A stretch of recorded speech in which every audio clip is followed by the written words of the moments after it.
Oke, hari ini kita akan coba bedah satu topik sejarah yang sering banget jadi perdebatan, yaitu soal pernikahan Nabi Muhammad. Tapi kita bakal coba lihat ini dari sudut pandang yang beda ya. Bukan cuma soal cerita-cerita yang udah sering kita dengar, tapi kita akan melihatnya sebagai sebuah peta strategi kepemimpinan. Jadi, rencananya begini. Pertama, kita akan bongkar dulu gimana cara pandang modern kita soal usia itu bisa jadi bias. Terus kita bedah data sejarahnya, lalu kita lihat pernikahan sebagai sebuah alat politik. Setelah itu, kita masuk ke beberapa contoh kasus diplomasi yang keren banget, dan terakhir kita simpulkan kenapa jujur sama data itu jauh lebih kuat daripada sekedar membela diri. Oke, kita mulai dari yang pertama ya. Sebelum kita jauh melangkah, penting banget buat kita untuk ibaratnya kalibrasi ulang pemahaman kita. Karena konsep usia itu sendiri ternyata sangat relatif. Coba deh lihat daftar ini. Ini kan nama-nama yang kita kenal banget ya. Figur-figur publik paling berpengaruh di Indonesia saat ini. Usianya beragam, dari 25 sampai 45 tahun, dan semuanya lagi di puncak karir. Mereka ini representasi sukses di zaman kita. Nah, pertanyaannya nih, buat Anda, dari semua nama ini, ada nggak yang kepikiran buat disebut tua? Susah kan? Persepsi kita hari ini bikin label itu jadi nggak relevan lagi. Nah, relativitas inilah yang sering banget kita lupakan waktu kita coba memahami sejarah.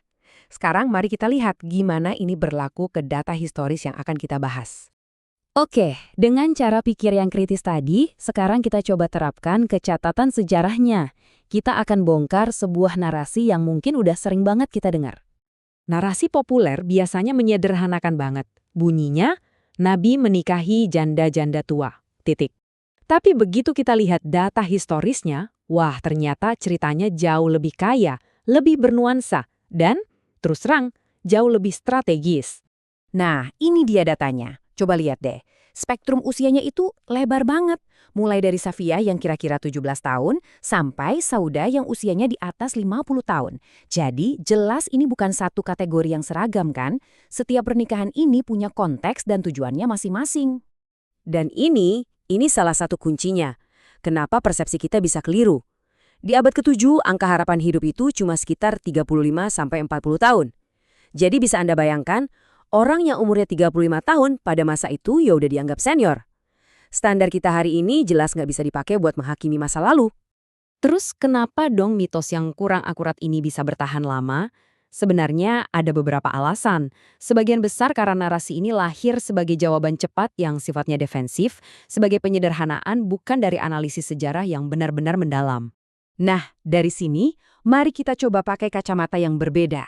Gimana kalau kita melihat semua pernikahan ini bukan lagi sebagai sekedar urusan pribadi, tapi sebagai sebuah instrumen kepemimpinan yang sangat canggih? Coba bayangkan kondisi Arabia abad ke-7. Masyarakatnya terpecah belah oleh suku-suku yang sering banget berkonflik. Di tengah situasi seperti itu, pernikahan jadi alat diplomasi yang paling efektif. Ini seperti perjanjian dagang atau aliansi militer di zaman modern, sebuah cara untuk mengikat kepentingan dan meredam konflik. Dan jangan lupakan satu fakta yang kuat banget. Nabi itu monogami selama 25 tahun bersama Khadijah. Ini jadi semacam data pembanding atau baseline yang menunjukkan kalau motivasi di balik pernikahan-pernikahan beliau selanjutnya itu ya kemungkinan besar berakar pada faktor lain di luar keinginan pribadi. Oke, cukup teorinya. Sekarang kita lihat langsung contoh nyatanya. Gimana sih strategi ini dieksekusi di lapangan? Kita akan lihat beberapa studi kasus diplomasi yang sangat menarik. Kasus Juwairiyah ini, wah ini jenius banget. Pernikahan ini secara otomatis mengubah status Juwairiyah menjadi ibu orang-orang beriman. Akibatnya apa? Para sahabat jadi sungkan. Masa mereka menahan kerabat dari ibu mereka sendiri sebagai tawanan? Nah, efek dominonya luar biasa. Ratusan tawanan bebas seketika. Dan seluruh sukunya yang tadinya musuh bebuyutan berbalik menjadi sekutu setia. Satu langkah, dua masalah selesai. Hal yang mirip terjadi pada pernikahan dengan Safiyah. Ini bukan sekedar pernikahan biasa, tapi sebuah gestur diplomatik yang sangat kuat. Ini adalah sinyal niat baik untuk rekonsiliasi dan hidup berdampingan secara damai setelah konflik yang sengit. Nah, kalau kasus Ummu Habibah ini lebih ke perang psikologis. Beliau menikahi putri dari pimpinan oposisi utama di Mekah. Bayangkan, ini seperti menanam benih perdamaian langsung di jantung pertahanan lawan. Sebuah langkah brilian untuk melunakkan permusuhan dari dalam. Jadi, kalau kita tarik garis merahnya, polanya kelihatan jelas banget kan? Ini bukan serangkaian keputusan yang acak. Setiap pernikahan itu seperti sebuah langkah catur yang sudah diperhitungkan dengan matang untuk menyelesaikan tantangan yang spesifik, entah itu militer, politik, atau sosial. Dan ini semua membawa kita ke poin terakhir yang menurut saya paling penting. Kenapa menyajikan sejarah secara apa adanya, lengkap dan tanpa polesan, itu justru posisi yang jauh lebih kuat. Di sini kita dihadapkan pada dua pilihan pendekatan.